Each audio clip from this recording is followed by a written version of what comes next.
in our office that is here to help support the career development of students. We partner really closely with the Career Center. How many of you have been to the Career Center on campus? Ooh, like 3 of you, okay. So that's going to be something that you definitely want to check out. They are in the Student Services Building, which is that yellow building across campus next to that big staircase. They are amazing. We have counselors that are there that you can meet with, and then work-based learning. Our team helps students connect what you're learning in the classroom and apply that to the real world. And one of those things that we do is invite industry professionals onto campus, so that way you can get exposed to different career opportunities. Not necessarily the main careers that you grow up with thinking about as a kid, but different professions that you potentially could go into that you might not have considered before. So today we have a career panel of some amazing people, so we're excited to get that started. We do have some industry professionals, and then we also have David here, who is a student at San Diego State University. How many of you are thinking about transferring and wanting to get your bachelor's degree? Okay, awesome. How many of you want to go to state? Okay, so David is going to talk about his experience at SDSU, what that means as far as the classes that he's taken, and also what he's done to help prepare himself for life beyond graduation and finding a job once he leaves SDSU. So I have a list of set questions that I'm going to ask our panelists. They're going to jump in and share their advice, their experience, and background. But this panel is for you as students to get all the information that you can out of this. So if you have any questions that you want to ask, please do so. The more questions you ask, the more engaged you are, the better the panel will be. And then I don't have to sit here and talk all day. Cool? I know one of the classes has a list of questions, so that's a great starting point. You don't necessarily have to ask one of those questions, so if there's something on your mind or that you want to know more about, definitely just raise your hand and we'll call on you. Sound good? Excellent. Okay, one last housekeeping item. I do have a sign-in sheet that I'm going to pass around, so it'll be on this clipboard. It is super important because both of your professors are going to be taking attendance with this sign-in sheet, so don't miss it, okay? You're just going to put your name, your email address, your student ID, and then you're also, both of your professors' classes are listed here, their names, so just circle whoever's class you're in. Cool. Okay, and with that, we'll go ahead and get started. So I'd love our panelists to be able to just introduce themselves. If you could share your name, a little background about yourself, what company you work for, anything else you want to share as an intro. Don't feel like you have to go down the line, whoever wants to start. All right, I'll start. Hi, everyone. My name is Nathan Burdetta, and my title at Justin Tech Cross Street is Strategic Partnership Associate. I also have my own company, Kip Lifestyle LLC, where I do nonprofit consulting, life coaching, and motivational speaking. A little bit about myself. I took my business associates at University of Phoenix and had this complete life-changing event happen to me where I wanted to shift gears and do more of my holistic health degree. So I went down that path. I also have my academic life coaching certification through the International Coaching Federation, so that's a long one. And then a little bit more about my history. I come from foster care, so my childhood was completely full of trauma and challenge, and I think just it's a testament to have myself here sitting in front of you, because if you know that system, it can be really, really rough to make it out, because the statistic is really high for us not to. So, we'll do both. My name is Jennifer George. I'm the founder and CEO of Envy. Envy is a visual search engine for local services. We allow consumers to find what they want, where they need it, all through images. So if you think of right now, if you're looking for, even let's say there's a lot of women here to get your hair cut, you might go to Google or Yelp, in which you're getting business listings and reviews. We actually drive real user-generated content just like you would find on social media, except any image you see, you can hit book right there and get that exact book by that exact stylist. And we're doing that across all Beauty to Begin, and then we're going to be scaling through every other vertical. I'm originally from New Jersey. I've lived here 7 years, and when I'm not working, I'm usually surfing or running or taking all that San Diego has to offer. So. Great, I guess I'll go next. My name is David. Like Sean mentioned, I am a student at San Diego State University. I'm originally from Mexico, so I moved over from Mexico, grew up in North County, San Marcos. Moved over when I was about 6 years old, went to San Marcos High. But yeah, I went to San Diego State as a freshman. From there, I just started getting involved in campus, in clubs. I got a job, an internship. That's kind of what I felt really prepared me for beyond state. Just because, yeah, senior year, so almost done. Got to start looking for those jobs. But yeah, right now I currently work for the Padres. I do have a part-time event ops position with them. It's not anything crazy like involved in baseball itself. It's more of just stadium operations, day-to-day operations, that sort of thing. And on campus I also have an internship with the athletic department where I work with football, basketball, soccer, baseball, any other sport you can name that they have there. I'm working there. I'm just working the production of the game, marketing aspects, and that sort of thing. So that's kind of my background and experience. Yeah, my name is Cedric, and actually I'm so excited to be here because I remember 2 years ago I was sitting in the same room as a student. I took some few classes at Mesa College actually for 2 years, and just like being here in front of you is just like amazing. You know, I remember my last test was just exactly where you're sitting, and I was just like, man, this is amazing.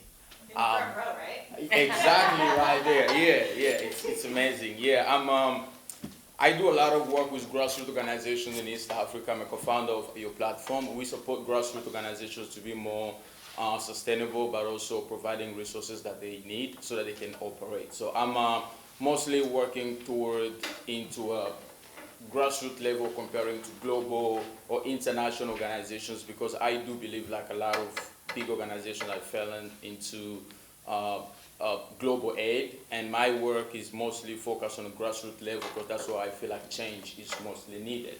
But currently I work with GFS, which is Jewish Family Services. I just started managing their youth programs, which is like working with foster youth, homeless, and refugee youth, trying to get them employed, but also trying to help them being successful in whatever path they want to get into. I spend most of the time speaking around in different conferences, meetings, organizations, in different topics, mostly global issues, immigration and refugee issue around the world. So I'm excited to be here, but also I'm so happy to be in a class that I did my last test in. So thank you guys. What's up everyone, I'm Kurt. I'm a solar engineer at a company called Electricity of France. We're one of the biggest electricity producers in the world. Electricity of France does nuclear, coal, tidal, wind, solar, pretty much everything. And I work in the solar team, and I try to figure out how much energy a solar plant's going to make over a given year, 30 years, or whatnot. Yeah. Cool. So we obviously have a really diverse panel, right? We have someone from STEM, the nonprofit realm, business, marketing. And so can you share a little bit about what a DIN looks like in your actual occupation? Some students have heard of those positions that you've mentioned, some may have not. So on a day-to-day, kind of what responsibilities you see? Obviously, I know many times it changes and varies, but can you give a kind of picture so they can visualize what it might be like? Oh, go ahead. Yeah, my current role as youth coordinator for my current position, it's really easy. My work is more focused on recruiting youth that want to get into some type of education, 16 to 24, but also mentor them, not myself, but also recruiting mentors that will be able to mentor them in different paths that they want so that they can develop their individual success plan.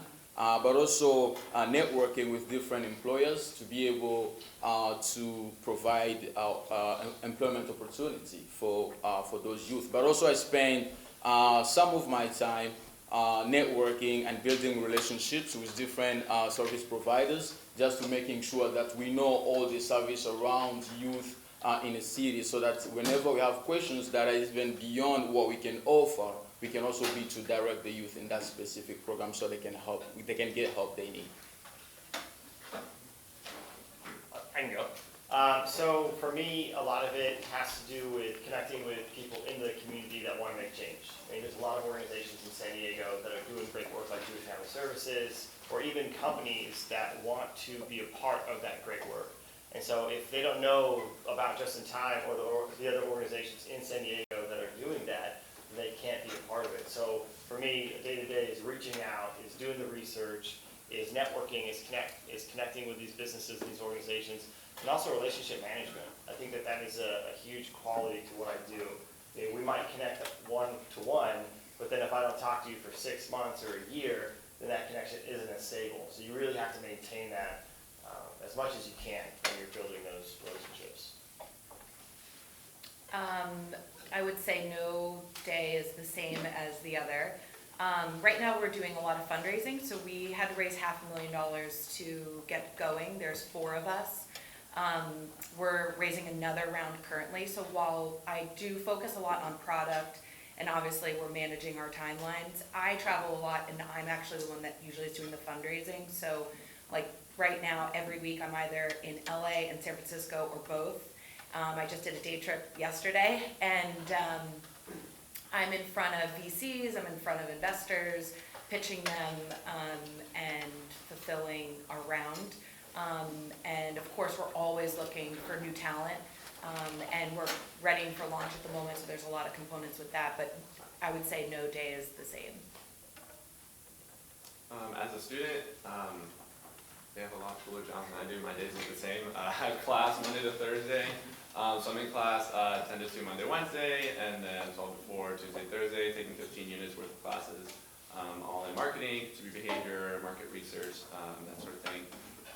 But where my day does vary is basically what job I'm going to. So I either have an internship obligation where I'm going to work the volleyball game, or the Padres are having an event. The Padres job got a lot slower after the season ended. There's less events going on there, no games obviously. And I'm also a shift lead at the bowling alley on campus. So I work with my manager in kind of disciplining our staff, putting on kind of just like the fun stuff for students. But yeah, I work out really closely with my manager there, with my bosses at the internship, and a little bit with the Padres. So that's where my day changes as far as what job I go to or what I do. Yeah, I pretty much go to the office. Yeah, and I have my cubicle, I put my head down, I do math, and I wish I remembered how to do linear algebra and stuff. Oh, can you say that again? Yeah, then, just trying to solve optimization problems every day, and then trying to do them faster, better. I try and code things so that I don't have to remember them in the future, make them faster for everyone. So, yeah. So you were doing something on your computer earlier. Can you talk a little bit about that? Oh, it's still running. I have a code that optimizes some land using like computational geometry techniques. I don't know if that means anything to you guys, but it takes a long time to run, so I brought my computer. It's doing its thing over there. And so are you out in the field ever, or are you like? Yeah, we have an R&D test facility for bifacial modules. So basically what's new in the solar industry is we have these modules that can accept light from the front side and the back side. And some of the light will hit the ground from the sun, right? And then it'll bounce off in a Lambertian scattering pattern, which is just every direction. And it'll hit the back side of these panels, and we're going to receive some energy from it. And so I need to know how much more energy do we get from that, and in every single design configuration. So if I put these panels closer together, I'm going to get less, and if I put them further away, I'm going to get more. And then depending on what that material is it, silicon, is it monosilicon, is it polycrystalline, I need to know what is the effect of that on how much energy we're going to produce over time. All right. All right. That's the science guy, okay. So for industry professionals, can you share a little bit about how you decided to get into your profession and doing the work that you're doing? And specifically, Jen, because you're an entrepreneur and starting a company, and I know several of you are also kind of doing that as well. How did you decide to do that? Because it is a risk opening your own company. You can share a little bit about that. Yeah, I can start. I always say like my dad always told me this, like your first couple jobs are like dating, you're learning what you don't like. So I like to think that like my first 3 jobs I hated. I started in finance, I went into headhunting because in finance I wasn't allowed to like really talk to anybody, and I like to talk. So then I went onto the recruiting side, I did that for 7 years. Always wanted to own my own business, and actually opened a fitness studio in La Jolla. We did bar, if you guys are familiar with bar. I owned it for 4 years, had 13 employees. I absolutely loved everything we were doing. But while I was there, I saw people, our clients, sharing more information with one another than I could ever find online. And it tended to be visual, right? Women looking at each other and saying, my God, you look amazing. Who's doing your hair? What's going on? And I just became obsessed with this disconnect and how we search and it being mostly text-based and the way the world is going, which is all this social media content and visual, and thought I had to solve this problem. And that's really where Envy was born. I know nothing about coding. I know nothing about tech. If you were walking down the street, I was asking you, do you know how to code? Like, if I was at a wedding, I was asking the people at my table, like, are any of you a developer? I was just, like, eager to find someone to help me build it. And I did. And it just started as, like, tiny little steps. And now it's come into this much bigger thing, even bigger than myself. And I have a whole team of people that I don't deserve, like Kurt's, that are way smarter than me. And that's what you have to do. It doesn't mean that you have to be the smartest person in the room, but if you feel a need that you personally want to address, which was my story, that's kind of what has set me on this path. And I think as you start to go in your careers, you'll start thinking about things like, gosh, why doesn't like something like that work? And yeah, that's kind of how I ended up where I am. For me, it's a little bit of a long journey as you can have an accent, because I speak 5 languages and English is like the 6th, whatever.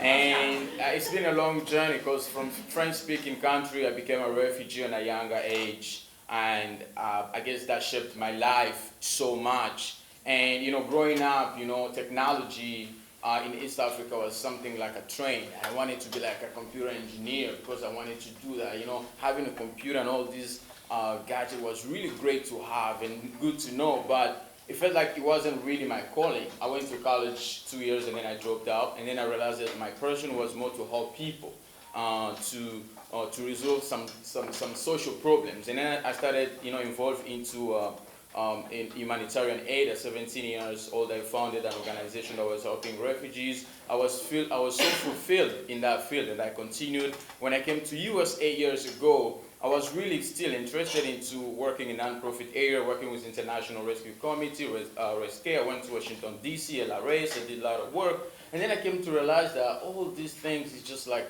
not having a really long-term solution. And especially from East Africa, where I see a lot of poverty and a lot of economic disconnection. And then I started shifting my interest into more of a social entrepreneurship, like providing things that can be more of a long-term, but also providing some economic support to people, but also small organizations. And that's how, you know, for the last 2-3 years, I was mostly involved in small grassroots organizations focused on social entrepreneurship, but also building small businesses so that they can help their community, but also I can help myself as an entrepreneur. So it's like investing in small businesses. You get something, an organization gets something, but as well as the community gets something. So since then, that has been my passion, to be really focusing on creating businesses, but also supporting small businesses, grow by investing in them, but also getting something in return.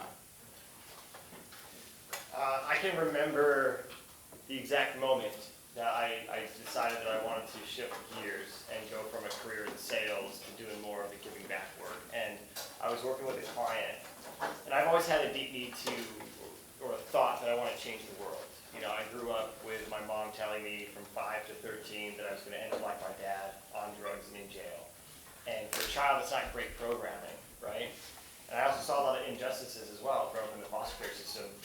And so there's always been this need. It's like, I want to change the world. I want to make it a better place. And I was working with this client, and I was telling her of my passion and my dream to change the world. And she was wise in her years. That's, you know, older than me. And she looked at me and she said, you know, I remember being naive like you once. And I thought that was so intriguing. I was like, what do you mean naive? I'm not naive. That's a grand goal. Like, explain yourself. And she said, well, you know, I had that same desire, and as I grew up, I started to recognize that it's not necessarily about changing the world, but changing the world around me. And I thought that was profound what she said. And so I really started to look at what that meant for me, and for me it was the foster care system. For me it was a population that I came from. So I wanted to take that information, and I wanted to start giving back to the world around me. And I got involved with Just in Time for Foster Youth. I also have my own company, Kip Lifestyle LLC, where I started to use some of the strategic eye of being in sales to fill in the gaps, because I think there's a lot of organizations that don't see what's coming. And for me, I was just lucky enough to have that foresight and put all that stuff together. And then to coach young people like you. I mean, you all have such an amazing passion. Either you found it or you haven't yet. And when you do, or if you have found it, when you lean into it, when you step into yourself, you start to become the change makers in the world around you. And then all of a sudden the world becomes a better place. So that's been my journey so far. So I kind of have the opposite path as Jen, I think. If you made me talk to people for a living, I would have a terrible time. I kind of like putting my head down and working on math or code problems. But I got my degree originally in nanoengineering just because it was the only non-impacted engineering major at UCSD. And then yeah, so nanoengineering is a materials-based engineering degree, so we focused a lot on how materials work at the quantum scale. And then I was interested in climate change, and I know that the energy industry causes a good amount of greenhouse gas emissions. And basically, almost every energy source is you burn something and something spins. You spin a turbine and energy comes out of the turbine. And solar is one of the only ones that it's a materials based. You shine a light on what's basically a rock, and then the rock gives you electricity. And I thought that was super, super cool. I volunteered at a nonprofit called Grid Alternatives, and I volunteered for them just installing solar panels in low-income neighborhoods. And yeah, once I started doing that, I was like, oh, this is for sure what I'm getting into. So this is two classes of first semester students. So how many of you have a major declared already? Okay, like half. And of those that have a major, how many are 100% that that's the career path that you want to go into? So David again is from SDSU. So can you share a little bit about how you chose your major, and if there's any influences that you had to help with that decision? Did you use any resources on campus, like counseling, the career center, or family and friends? Like what influenced it? Yeah, of course. So actually, I applied to San Diego State and declared. I had no idea what I was going to do, and I didn't know what I liked. And I just kind of started looking at, like, I didn't know what I wanted to study, but I looked at what I liked to do, and what I was interested in. And I was like, well, I like video games, but I don't think I want to code, so I put that aside. And then I was like, well, I love baseball, so why don't I try and involve myself in some way in that, and work going to the business of sports and that sort of thing. So soon after, I declared my major in marketing, started taking those classes, and really what helped me pick is I just looked down the list and looked at the titles of the classes, and I was like, Internet and Interactive Marketing. I like the internet, I like media, I like technology. I want to do something like that. I want to take that class. So that's kind of what guided me to pick that. I also have a minor in psychology. I was always interested in psychology. The one thing with my minor that has not been the best, though, is when I went to advising my freshman year, because there are 3 different types of minors in psychology. They had neuroscience, social, and industrial organizational. And I ended up being advised to take the industrial organizational minor. So I take those classes. You take intro to psych, social psychology. I love social psychology. And then you take like the really focused classes, and I take them. And nothing against HR, but they ended up basically being HR classes, which is not my main focus. But it's still kind of something that I was like, I'm here. I'm almost done with it. I'm gonna finish it, and I'm not just gonna like not try because it wasn't what I intended or I thought it would be. So it's been a really interesting thing to learn. I went into SDSU with 24 AP units. So I could have either been done early or taken advantage of the fact that I was in college and added a minor, take advantage of your education type of thing. So it's all about what you're interested in because there's likely a job in that, and there's something you can study with that. With marketing, I ended up just being, again, the classes. I knew somebody that was in the program, the marketing degree program, and I asked them what they thought about it, what they were getting into, and it's what interested me. So it's just about reaching out to someone that may already be in that program you're interested in, research online, the classes you take, and yeah, then hopefully end up where you want to be. Yeah. Do we have any questions so far? Can I talk about my academic background? Yes, you can. Sure, yeah. So I'm an engineer because my mom made me be an engineer. I don't know if you guys like all have the same sort of thing, but yeah.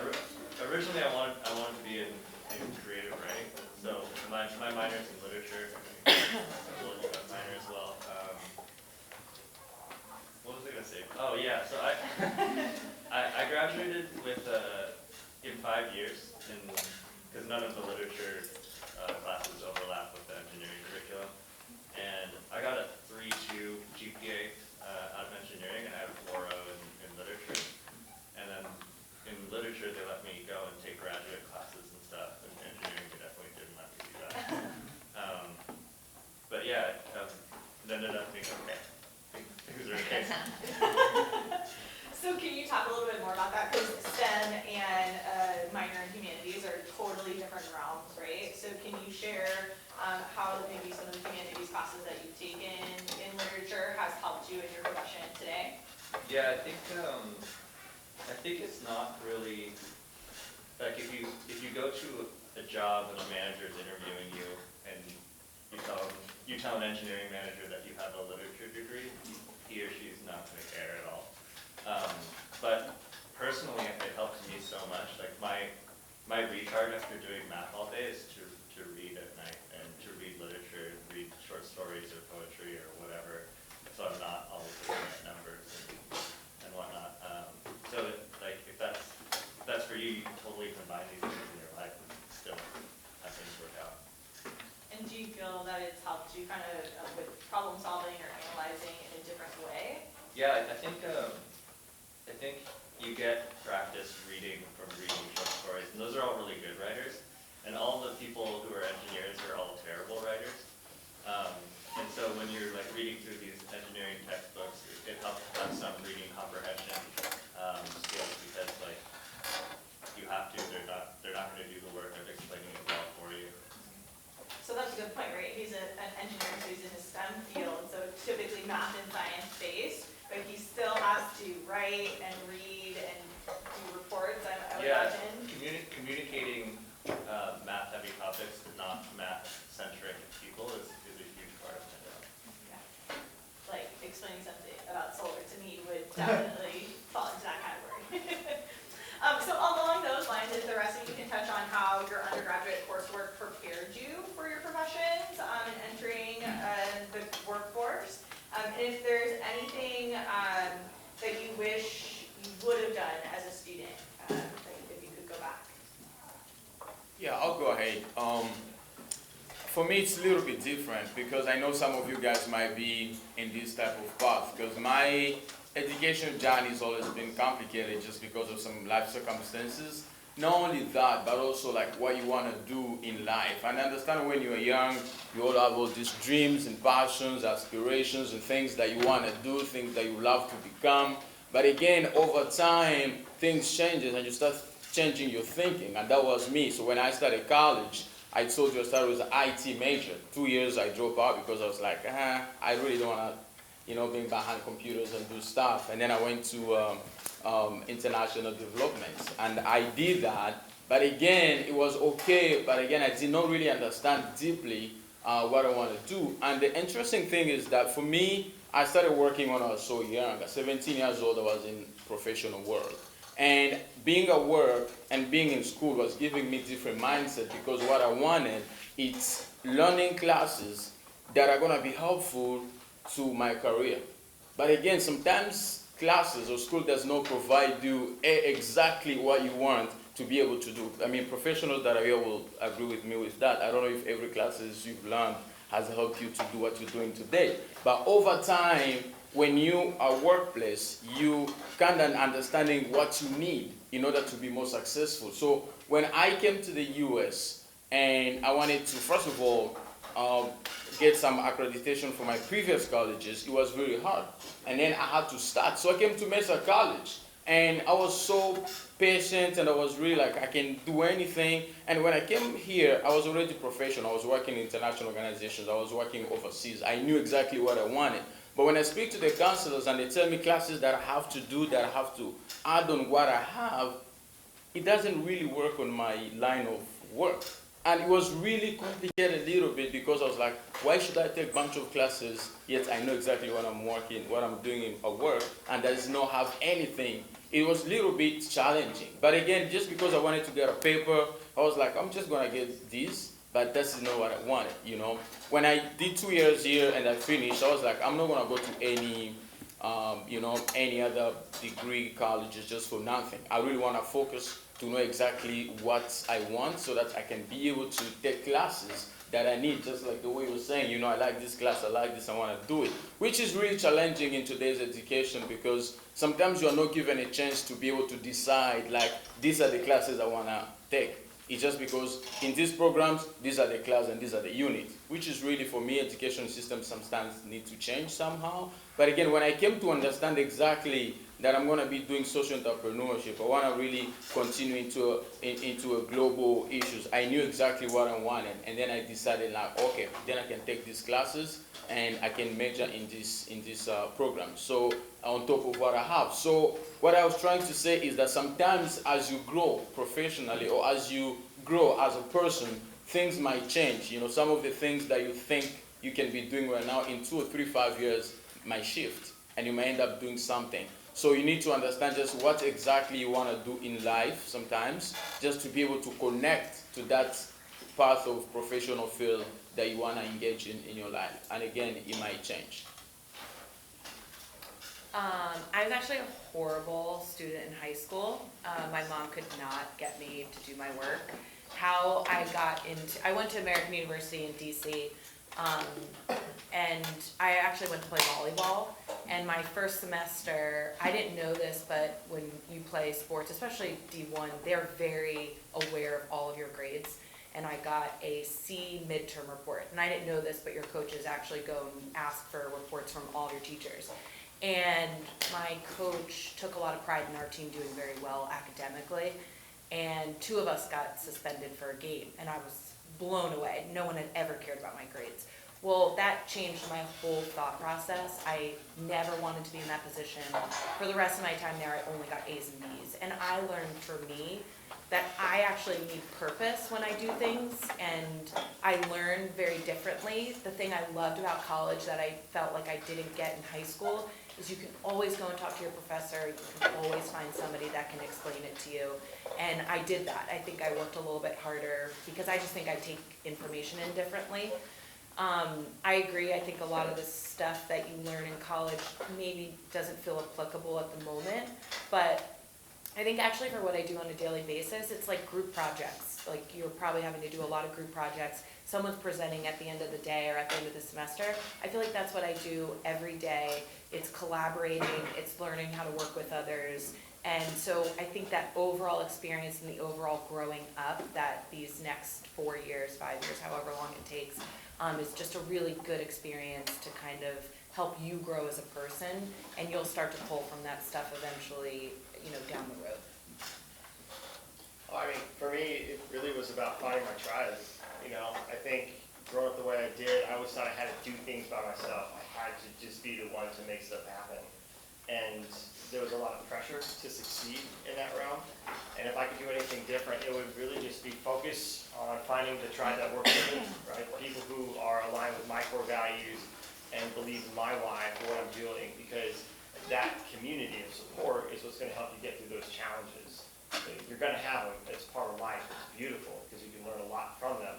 But if you don't have that community, then you know it makes you feel like you're just doing it by yourself, and you're not. It's an illusion that I think is brought on by some fear. At least it was for me. And if you can just stop that and then find that tribe that really supports you and your why, then all of your success will be that much greater. Yeah, I was going to ask you specifically about the stuff that you're involved in at state, and how did you choose to get involved in those? I know you mentioned the student organization, right? Yeah. Can you share about that? Yeah, definitely. So kind of funny, not so funny for me story, but coming into SDSU, I interest in ultimate frisbee, and I wanted to join the club team on campus. So I was on team my first fall semester, and I was kind of on and off going to meetings because it conflicted with practice time for an organization called the Sports Business Initiative. The purpose of the org is just basically they bring in speakers that work for different teams or different companies that are involved in sports in some way for people that want to get involved in that as a career. And so I wasn't, I was trying to do frisbee, I was trying to do the club, and then come spring semester, I go to the first practice for frisbee, and we were doing some defensive drills. I ended up diving to block the disc from the guy I was defending, and I don't know, the way we fell, he elbowed me in like the temple. I got up and I was dazed and stumbling, and it was not fun. But from there, I sat down, and then the coach was like, yeah, we'll bring the athletic trainers, and then they do the concussion protocol, all this stuff. And they said, yeah, we think you have a concussion, all this stuff. You need to go to your doctor, you need to wait 6 weeks, all that stuff. And I was like, I don't know if frisbee's gonna be worth it. I'm gonna be having to wait this long and all this stuff. So I started going to meetings more. And I'm so glad I did because I got involved with the club that much more. At the end of that semester, I ended up running for an officer position. I was a communications officer, which basically meant I ran the social media, sent newsletters. That was my entire sophomore year. At the end of sophomore year, I went to president of the org, so I was president of the organization my junior year. And in that sense, I kind of oversaw the officers. We put on this great event at Petco Park, which is basically a big networking event that tons of students can go to just to kind of learn and see what it's like to work in the industry. And having done that has, I feel, really prepared me for what I want to do. You learn a lot about professional development and networking, the power of LinkedIn. I didn't know about this until Sean messaged me about LinkedIn. So LinkedIn is great. If you don't have an account, get on it now. It's incredible what it can do for you. So that's kind of my path. One thing led to another, and it worked out great for me. Yeah. How many of you have a LinkedIn account? Raise your hand. Raise your hand. Okay, so I think one or maybe two, like a half a hand. Okay, so LinkedIn is a huge tool for your career path. It's an online social media platform. Think of it as like Facebook meets the professional world and your online resume. And so it's an amazing tool for you to be able to connect with industry professionals. About 60% of jobs are found through LinkedIn referrals and recruiting efforts. So that is your homework from work-based learning, aside from any reflection that you may have from your professor. But create a LinkedIn account. Are you having them do that this semester? I don't know yet, but they will. Okay. Surprise! That's the intro to it, yeah. So that's a great segue. I actually found all of our panelists on LinkedIn. You're able to search for someone that's in a profession that you're interested in. So you all took a survey, you gave kind of some ideas of what you're interested in or thinking about for your career path. And based off of that, I was able to search on LinkedIn for professions that might be a good fit for you. So that way you're able to learn about different occupations. Would you all, because you're all on LinkedIn, I know that. So you have 5 connections right here. Yeah, If you not to mention the 45 plus Yeah. people that are in this room that you can also connect with. You connect with me or your professors as well. Can you all share a little bit about LinkedIn, how you use it, how you're able to connect with others? Oh, I'd love to go. So I was super naive when I first got on LinkedIn. I didn't want to do it. I didn't want to have another social media thing that I had to be engaged with. I'm like, no. And then I had this buddy of mine who I actually went to middle school with, and he grew up in foster care as well. And he now does recruiting at Viasat, and he has his own company. And he's like, Nate, you've got to get on LinkedIn. Like, it's just so important for where you want to go and what you want to do. And it took some convincing for me to do it, but I finally was able to tap into it. And I'm so glad I did because, now I'm not naive and I'm able to tap into other professionals and just meet like-minded people. I spoke a little bit earlier about finding your tribe and your community. You guys all of you are going in the direction of professionalism and purpose and finding out what you want to do in this life. And that is a tool that can help you get there. And more importantly, connect you with the right people, whether it's a web developer, right? Or someone that's going to help you get to where you want to go, or just, another person that's just going to be able to reflect all those wonderful things that you want to do. Like, it is a great tool to use. And like Jennifer said, we're all connections for you right here. So you can tap into us as soon as you get on it. There's a question. Yeah, so I have a question for Jennifer. Someone who's interested in your field, what training or education do you need for your position? Yeah, I think one of the coolest things about, entrepreneurship or tech in general, I've met a lot of people that, I don't want to promote this, maybe didn't graduate or, like I said, I hire people smarter than me. Like, I just identify, okay, like, I'm good at this, but what am I not good at? And then I go out and find those people. And has anyone heard of BeautyCon? It's like a big festival. So I actually used LinkedIn to hire a woman who is the head of marketing for BeautyCon. And I sent her a note on LinkedIn and I said, hey, we're looking for a new product marketing lead. And she kind of makes up for a lot of areas that I don't make up for. So I would say identify what your strengths are. I do think going to school is really important. And then as you start to kind of find what you're passionate about in that area, whether it's you want to come up with a concept or somebody else does, really start figuring out what that is. And you can look up business, plans online and just figuring out, okay, like if I were to do this, how would I do this? I think the biggest thing in my field is everybody has an idea, right? Most people don't do anything on it. They don't act on it. So the second you actually even take that first step, you've just beat out like 99% of people. So I would say just if you are passionate about doing it, just take that first step and the rest you'll figure it out. And what are some important skills or qualities you have in your company? That I have personally or that you should have?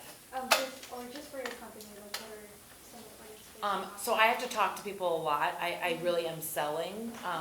Like I said, we're raising 1.5 million right now, and I have to go up and defend every aspect of our business, down to how we make money, how we're going to scale it, what's our execution. So obviously being comfortable talking, but I think the thing that I bring to the table is I'm so passionate about what we're building. I think the naive thing goes a long way. The best thing about being young is we do actually think that we can change the world. And there's so many people that as they get older, they start to think, oh, it's too risky. I'll never be able to do that. But the more optimistic you are and the more naive you are about the fact that most businesses probably do fail, I think that's a good thing. And I think just common sense, like how would you address a problem and thinking of it? I always like to think from the consumer perspective. Like who is the market that we're addressing and what is going to serve them in the best way? So I hope that answers your question a little bit. Definitely. Thank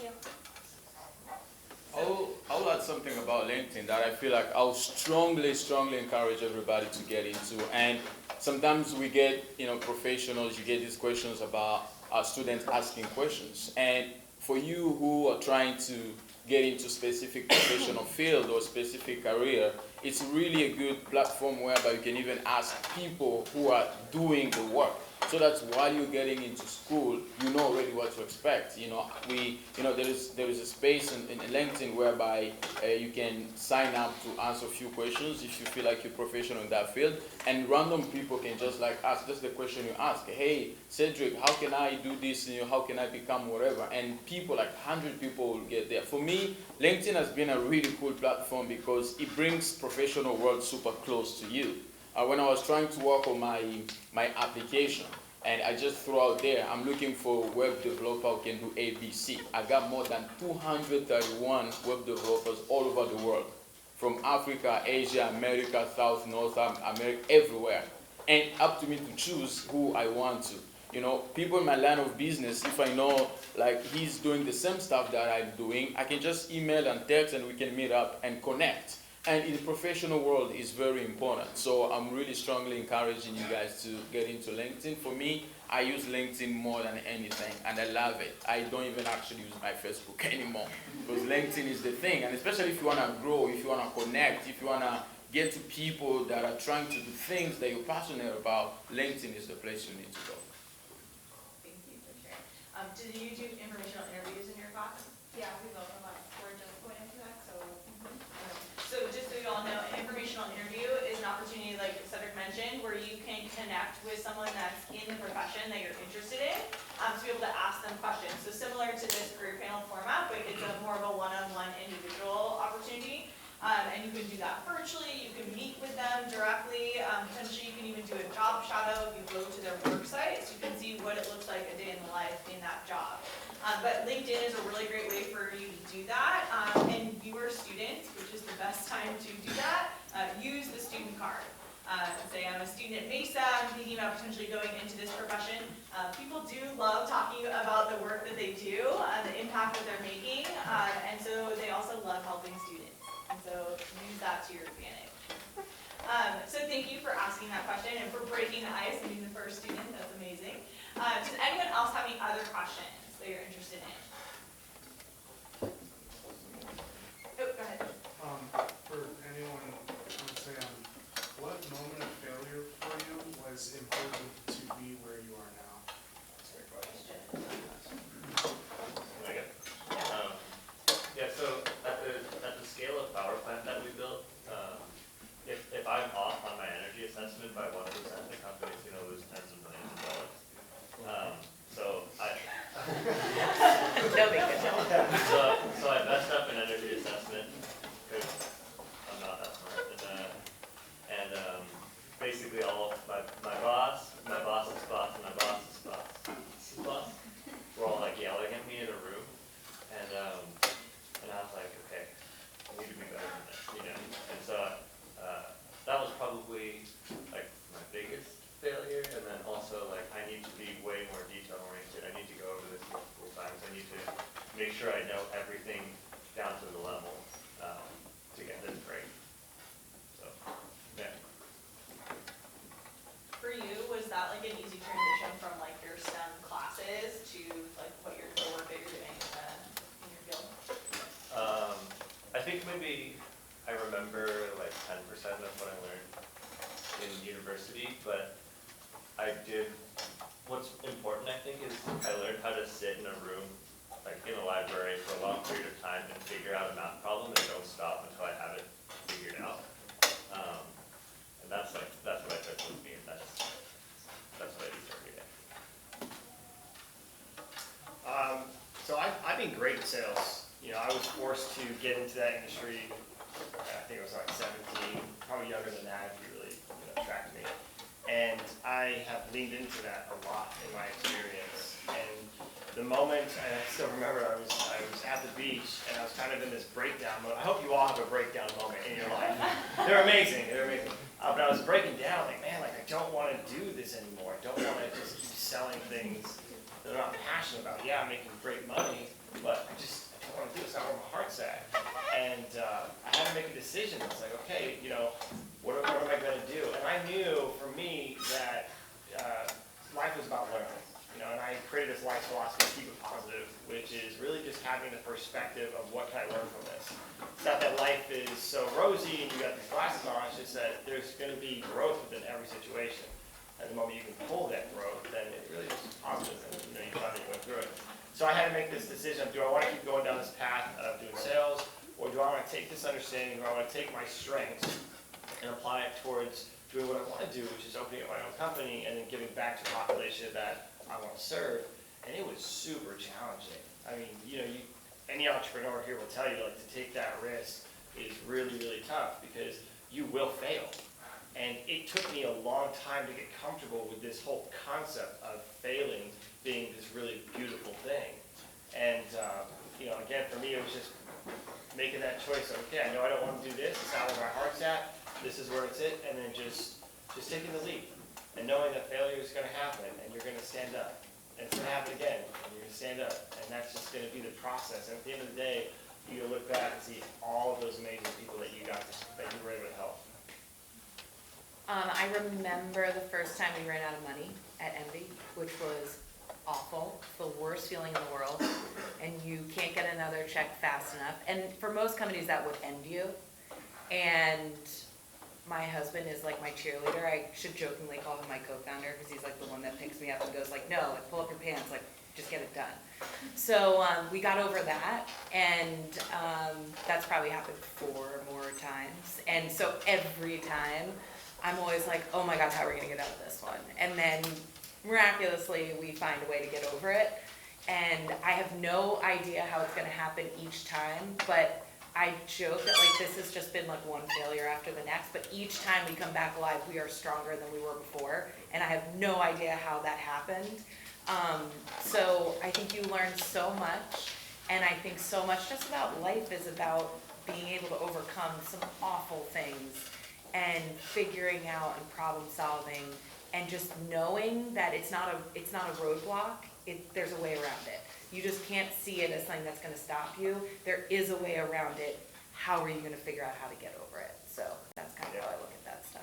I think as an entrepreneur, you need to learn that failure is part of your journey, you know. And I was reading some stuff, and this guy said, you know, in a journey for success, you need to carry failure and fear and all those with you. You don't leave them aside because they'll still follow you, you know. And one of my moment was we were excited about starting this innovation hub in East Congo, and it was really amazing project. You know, I'm not looking only at help the community that they did not have any technology, but I'm also looking at money that I'm going to make because I have a partnership with a bunch of schools around and set up this big innovation hub and buy computers in Asia and then ship them over and then install everything. And looking at this place, it's so beautiful, and this is a place where I grew up, and I was so excited about this. But the first month, second month, fourth month, everything shut down. You know, the government tax, greedy people, mismanagement, and all those things came in, and the innovation hub shut down. Some stuff stolen, some stuff broke, some things we spent a lot of money, including some investors that I owe money over here, you know. So those are things that hit you, and you are like, oh my gosh, what am I going to do? But again, it's learning, you know. There were some areas we did not understand very well working in the third world, how things work. In some areas we were just careless, but in some areas we could not control. But again, it does not make you feel like that's it. But we gave up, but we started the same innovation hub again, and it's working. So sometimes you have those slap in the face, but you wake up again and keep moving. Those happen all the time. Man, I feel like I can answer that right now. It's going to happen where maybe you don't do so great on a test and it feels like the end of the world, but it's not. You know, you're going to wake up the next day, you're going to come back to class, you're going to be like, all right, why did I not do so good on the test? Well, was I in the library for an hour and with my friends for 3, or like, what were you doing? So it's all about learning. You know, if you fail the class, well, you got to take it again. It's not like your career's not over, your life's not over.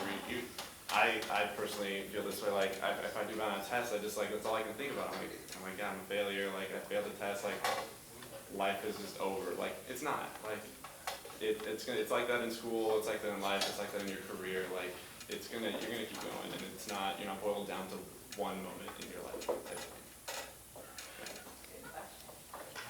Other questions? Cedric, avec un monde qui est tellement connecté, globalisé, est-ce qu'il y a une différence dans la définition de professionnalisme aujourd'hui d'hier, et comment est-ce que vous êtes en train d'adapter votre définition de professionnalisme à le monde d'aujourd'hui? You're gonna have to translate. Yeah, can you translate that? Or Google Translate. Et pour moi, pas de question. Professionalism in which way? Just how people define themselves. You talk a lot about globalization. So more about how people define themselves and act in a way that the professional world, as you guys keep mentioning, how can one adjust themselves to fit that definition better in a way that they can find themselves more, well, employable? Well, first of all, thank you so much. I like your French. I wish I could speak in French, parce que ça me fait vraiment plaisir quand je parle français. C'est bien vraiment. I wish everybody could hear that. But I feel like I keep going in French right now. Yeah, I feel like in professionalism in a different world, as you're looking at in a global context, one of the things that I always think that's very important is to understand the culture in which you're working. Because we live in a global world where we meet people from different cultures. And the way I do behave, the way I talk, the way I smile, the way I say things is not the same. And for me, adapting into, let's say, American professional culture was a process. Even though I worked before in East African culture, it's not here. I'm going to give you like a simple example. Americans are so soft, and the language is so soft. Where I'm from, we are very direct, and Americans, when you're super direct, they feel offended. So I had to learn how to be soft so that I can accommodate to that specific nature. But also for them, they need to know where I'm from and who I am, so that at least we can all work together. So adaptation and learning cultures is very important, because if in any given society, you need to know how people work. It's different. Even here, you're from California, from Texas, it's different things, accents and how people say, how they say things. And it might sound a joke for me, but it might not be a joke for you. Maybe it's offensive. So for me, professionalism, one of the key aspects is that understanding the people you work with, adapt to who they are, understanding their nature, so that you can make a really perfect work.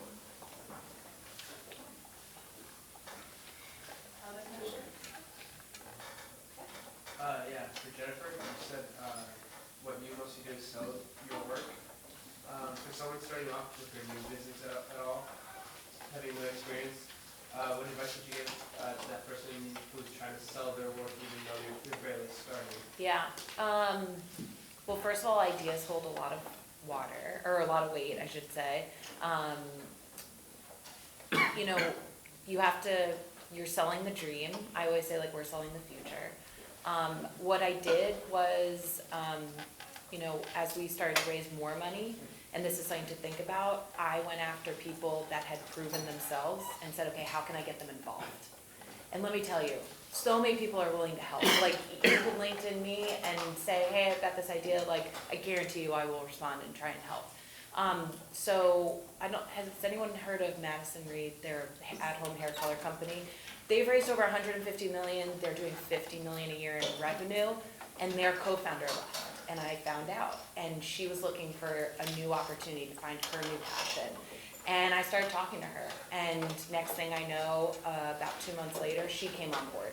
So that added experience that I don't have. I've never had a successful exit. She's had multiple. So finding your tribe and getting people around you that support your vision. The other thing too is advisors. We just brought on one of the first founders of Yelp, and he has the craziest idea. He came up with Yelp Elite, if you know who they are, the community of reviewers that are their power reviewers. He did their community managers, and he sits with us once every other week and gives us advice. And that's just because he buys into what we're doing. Sell your vision to those people, get them on board, and get people that are more important than what your experience. Because like I said, I didn't have very, very much experience. And all of a sudden, then you start to get all this momentum, and people are getting involved, and it makes what you are bringing to the table even better. So I hope that helps. For Jennifer, one thing that is clear is that you like helping smaller businesses, and within your own business and those smaller businesses, what would you say is a common barrier that we see that doesn't help them succeed to that level? Gosh, I think I'm so passionate about small businesses. Forget what we're doing now. What we're doing now is obviously on a much bigger scale, but I'm doing this because of small businesses. So just so you know, you open a small business and you need, let's just say $100,000 to open the doors, right? And you need to hire all these people, you need to train them. And while you're working out the service or product that you're putting out, now you have to worry about the books, you need to worry about inventory and what have you. We opened our doors and we had very limited cash, and this is why you see restaurants go out of business after 3 months. They thought that they would make more money. We would get to the 20th of the month and be like, oh my God, we're not gonna make rent. What are we gonna do? Okay, let's come up with some really cool marketing scheme, and every month it would work. We would barely make payroll and barely make rent.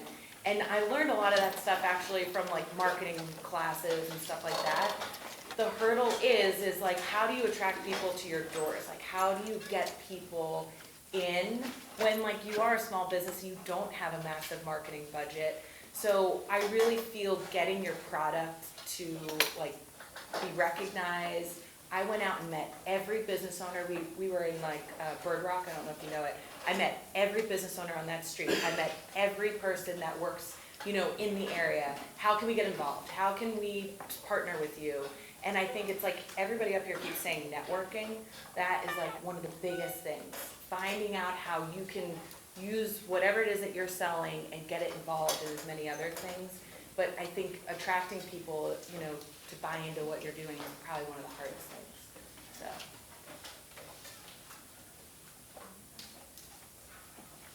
What would you say the top skills that you use like on a regular basis in your particular field, especially for someone that's entering that industry? Like what, and looking to get hired or start their own company, what do you think that they need in order to be successful?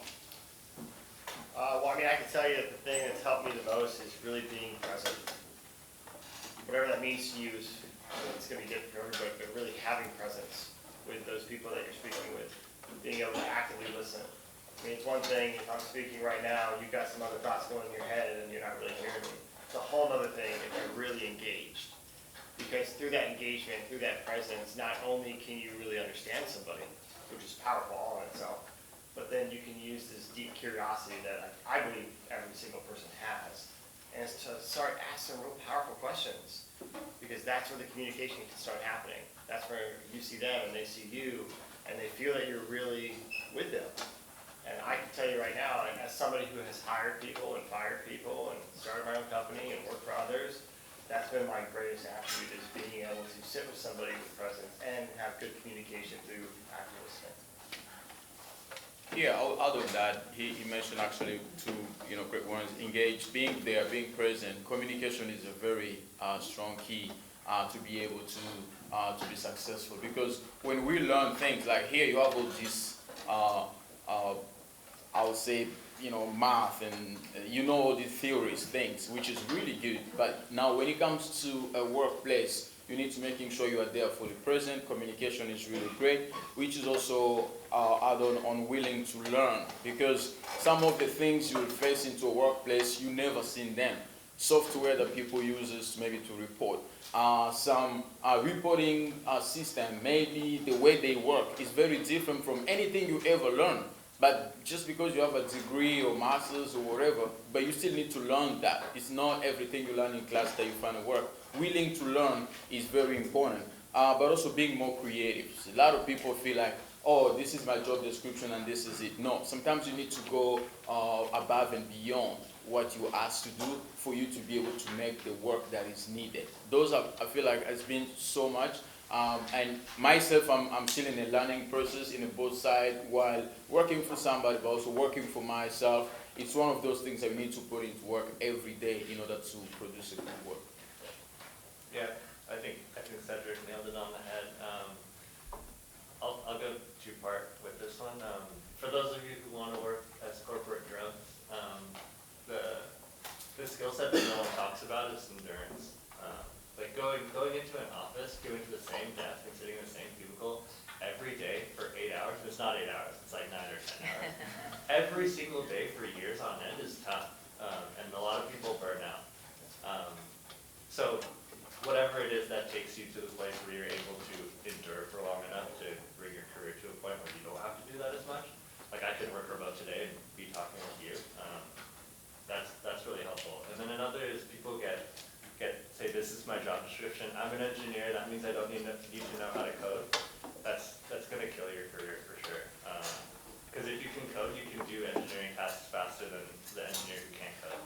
And yeah, vice versa. If you're a programmer and you don't understand the domain that you're working in, then you're going to be worthless compared to the programmer who does understand the whole picture of what he or she's programming. I think consistency too. Like even owning a small business, like we had 13 employees, like I need to be able to trust that they are going to be there when they're supposed to be. They're not showing up, you know, on maybe this Wednesday or what have you. So I think being consistent, and you're building trust, you're building a relationship. You need everybody to kind of piece in, to the puzzle. And I think that being creative is so important. The other thing that I think is so vital, if you do ever want to own your own business, knowing that's not for everybody. My husband loves corporate. He always says he could never do what I do, and that's why we work.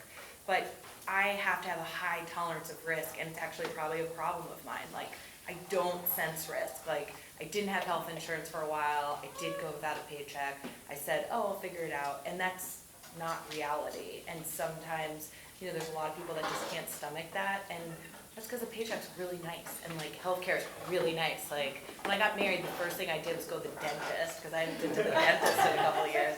And my husband's like, I can't believe you're so excited about this. I was like, you don't understand. I haven't had dental in so long. But those are kind of some of the things you have to swallow. And I think you just have to have a mix of, all of these things. Actually, to bounce off the trust aspect, I read somewhere once that there's a lot can be said about you with what you do when no one's watching. Yeah. And that's like the job. What's your sense of integrity? Let's say you're at work, whatever your job is, your boss is there, you're doing your thing. Once they leave, do you keep doing your job or do you go on your phone? Like, it's that aspect. Like, what do you do when no one's watching? Like, do you keep doing your job? Do you put your head down, you keep grinding, or are you easily distracted? Are you not going to show up to work one day just because you're going to call out sick even though you're not sick, you just want to go out or whatever? So that's one of those really important skills. It just comes down to motivation and self-discipline, that sort of thing. Several of you mentioned that you hire employees.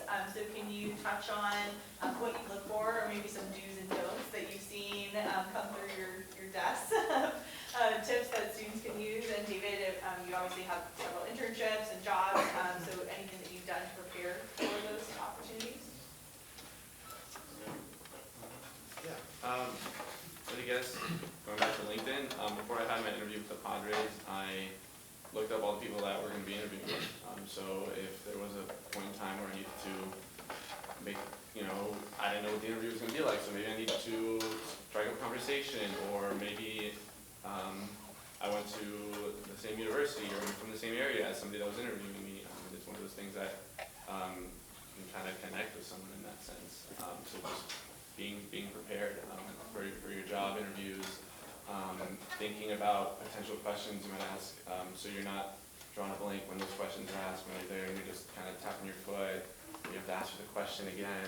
Not that it's a bad thing, but it's all about being prepared. You don't need to have all the right skills. You can blow someone away if you just interview incredibly, if you answer the questions genuinely and you're prepared, and you seem genuinely interested. And then one last thing about job interviews is writing a handwritten thank you note afterwards to whoever interviewed you. Thank you for the interview, for the opportunity for this job, blah, blah, blah. I did it for my job with the Padres. I don't know if it put me in a better position to. I really wanted the job, so I went and did it. But if it's a job you really want and something you really care for, that's just going to prove even more so to that company that you really wanted, that you went the extra mile that somebody else might not have to handwrite something, to go get the stamps, and to mail it to that person. So that's something. I would say especially for your generation, to be able to write a handwritten note is saying a lot, considering how technology focused you are and the society is. So that's a really good point. Yeah, actually today, few interviews that we've interviewed for the last few years, it's been that when you come, you do all those interview questions, but they're still gonna ask you to write something and handwrite it. Sometimes we just like all this autocorrection and all these things. When I went to school in high school and primary school, we used to have books in every subject. I guess that prepared us for like really good writing and checking up your spelling, because you're writing every single thing the teacher's writing on the board, because we have books that we write, not books like, sociology books, stand page 14. No, sociology book, only teacher has a book, write in a blackboard, and then we write in our own book. So we create our own book, so you have a really right thing, it's good. One thing I also want to mention is that when I do the training about preparing for interview, there is a saying that say, people won't remember what you say or what you did, but they'll remember how you made them feel. Personality is very important when you go into that room interview. The way you make people feel. You may have all these skills, you may have all this experience, but if your personality does not click with the interviewers, Yeah. they don't feel like that's the person they need in a team. But if your personality is really positive, they feel like, yes, we need this person, regardless of A, B, C, D that this person might not have. This person even looks to be trainable, which is really good. So get there with that positive personality, you will get that job. And in addition to everything he said, just do it. It's easy and simple. I'm a passion hire. It's not a right or a wrong. I think it just depends on what you like.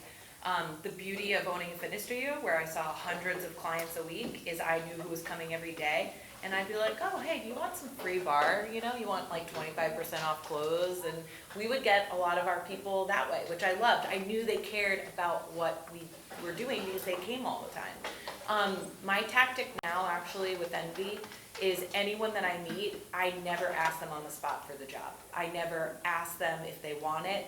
I tell them to go home and think about it. I just say, hey, like, and not even about the job. I say, so like, let this, you know, sit with you. Like, see how you feel about what we're building over the next week. And sure enough, in almost every case of the people we've hired, I've gotten like a 6-paragraph email a week later about how they can't stop thinking about it. This is what they envisioned for it. And that's, I think, where we are. That's what we need. So I like that approach because then it also makes them, you know, or if you were in that interviewer seat or interviewee seat, you're thinking outside the box, which are some of the things that you want people to feel when they are taking a new job. So I think being creative and, you know, you do want to stand out, but I also think, look, if you don't click with the person interviewing you, you probably don't want that job either. You're also interviewing them, and you want to have a good relationship, and you want to be part of a good, you know, culture. And some cultures are not good. So think about that too. Like, it's not just them interviewing you, you're kind of feeling them out as well.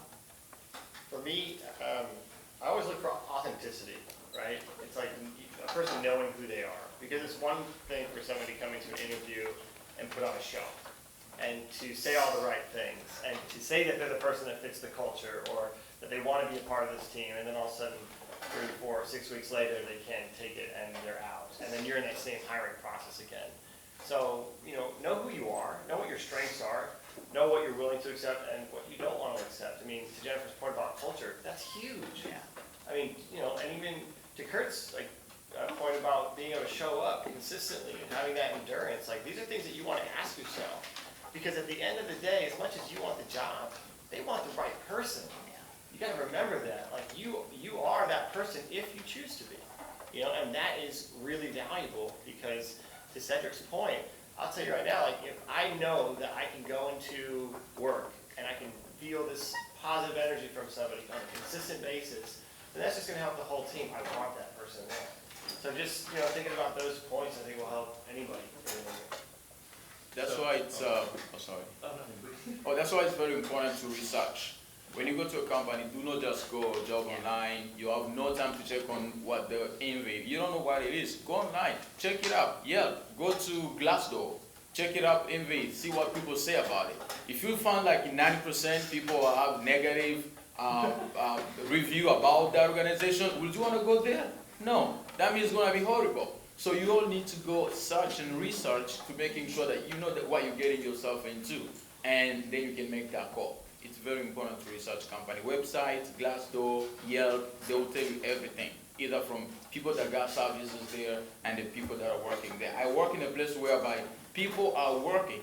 Current workers are writing negative review their own organization. Why? Because they are not happy about what they are facing in daily work. So you need to research before you know what you're getting yourself. Yeah, so before I was at EDF, I was a design engineering supervisor at Sunrun, which is a residential solar company. And basically, whenever we had someone in for an interview, I would try and figure out whether they're BSing me. You know, so a lot of people were like, oh yeah, I took linear algebra in college, so I know a lot of linear algebra. I'm like, okay, cool. You know the difference between a dot product and a cross product, or you know the difference between a concave and a convex optimization geometry. You know, like there's a difference. Sure. We'll take your word. So yeah, like if you're gonna put something on your resume,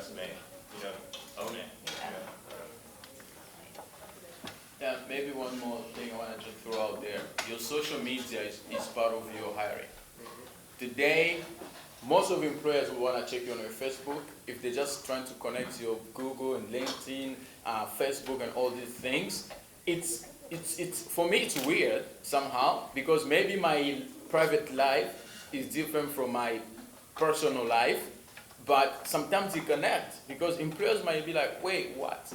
All these guys' Facebook is party, all these things, and I'm still worrying about work and consistency and all these things. But even though you might not be who you are, but you need to making sure how you use your social media, you know. And this is very important. My good friend of mine just got a really good job in engineering in Indiana, and the first week of work, she got sent to Cincinnati for work. But that weekend of before the job that Sunday, she went party. So she forgot that on her WhatsApp. The boss had the phone number, and then the first thing she posted these things like partying like crazy, you know, and she was getting so tired in such a way that the following day she could not go to work.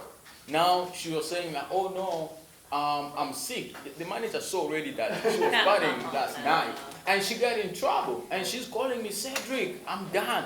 I'm like, you know, we go through on how you can explain and all these things, but you need to making sure those connect. Your social media is very important too. Yeah, Very important. on that really quick, so I said that my friend from middle school does recruiting. I mean, this is one thing he taught me, and unfortunately until I learned it, is to know your brand.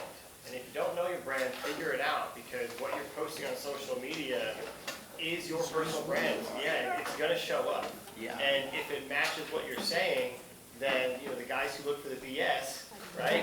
They won't be able to find it as much. No. And it's not to say that you can't have fun and enjoy your life because you're young and that's what life is about, is enjoying it. But just recognize what you put out there. I love this quote because it kind of came in my day and age. Once it's on the internet, it stays on the internet, right? So just remember that. Like, know your brand, be specific with what you're putting out on social media. I always say, if you don't want your grandma to see it, then maybe you should post it. Yeah. So we have probably time for one last question. Does anyone have a question? Okay. If you could just share any last piece of advice for students that are entering the workforce for the first time, and David, if you want to share anything about for college students, any advice you want to share? I'd say definitely do your research. Be prepared going into it. If you guys are planning on transferring, make sure you go in having already taken all the prereqs for whatever you need for your major. You don't want to fall behind, and if you want to do 2 years here and 2 years at state, wherever you want to go for college, make sure you research what the requirements are for that specific major program at whatever university you want to go to, so you can meet them while you're here and not be behind when you get to whatever college you're going to. And I can't remember off the top of my head, but there's a website that will tell you what the equivalent of class is at a junior college, community college, and what the equivalent is at a university. So your COM 105 here might be like a COM 210 there. So that type of thing. You want to make sure everything's aligning well. Do your research and be prepared. And your professor is a counselor, so she will share all that information with you. Just actually went over that Yeah. right before we got here. Message. So my advice to you is be ready, dream big, knowing that you worth more than you think. A lot of time, people trying to underestimate their power and skills and what they have, and always go for what you're passionate about. Do not take any job if it's not something you're passionate, because honestly, workforce world, it might be so stressful and it can affect all your life. But again, just because sometimes we feel like we do not have a choice, we tend to take everything, and I've learned that, and I will never do that anymore. Get to the job that you want. If you know you want to get into this type of business, entrepreneurship, you want to go to engineering, look for that specific job. Even though you don't get it, keep looking for it until you find it, because that will help you get you to exactly where you want to go. Just dream big, get a job you want, and just like get something that you're passionate about. Very much. I would say you're not gonna figure it out, immediately. You're probably gonna have some, swimming in the deep end, wondering, oh my gosh, which way am I going? And be okay with that, and try to find what your purpose is, and it's not gonna happen. Maybe it is an aha moment, maybe it's not, maybe you go into a career and you know, that tends to be what you start working towards. But don't be afraid to make mistakes.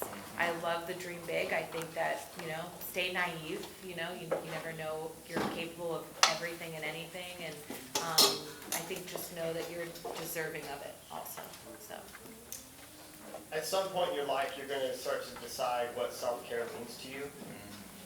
And if you're lucky enough, you'll start looking at that now.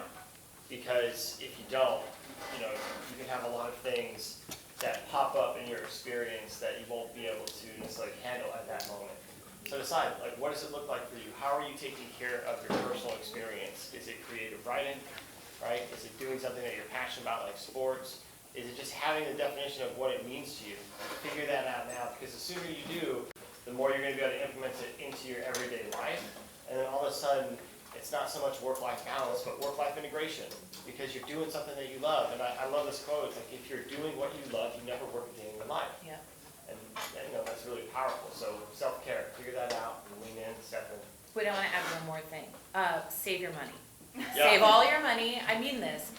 If you want to start a business, the best thing you can have is the fun to do it. So people that get rich, tell you what, they're broke usually before they get rich, because they're either taking a risk to do it, put money away, don't care about the materialistic stuff to start, because it's a long journey to get there. Even if you're working the corporate ladder, it's going to take you 10 years. Put money away and have a fund for when whatever that moment is, whatever that passion is, comes. Sorry. Oh, it's just if anyone's interested in renewable energy or engineering, you can come grab a card from me and we can talk on email or phone or whatever. We also didn't touch on this, but Kurt, I found on LinkedIn, he didn't mention this in his profile or in his bio, but he's also been a stunt person for films, which is super cool. So I'm sure he can chat about that too. Yeah, if you have the opportunity to study abroad, it'll be the greatest experience of your life. I did it and it was incredible. So yes, last thing, study abroad if you can.